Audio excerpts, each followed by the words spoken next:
আমার চোখে তুমি চাইলেই বৃষ্টি নামাতে পারো, ঠিক যেমন করে আকাশ ভেঙে নেমে আসে শ্রাবণের অঝোর ধারা।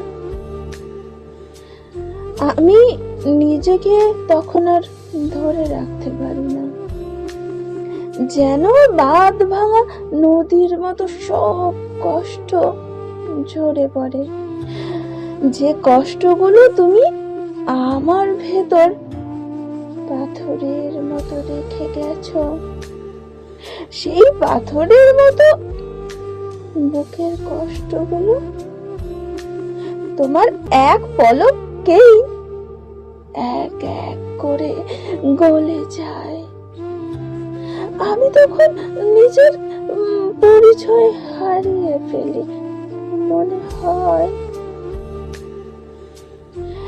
একটা কান্নার নদী বইতে থাকা আমার ভেতর।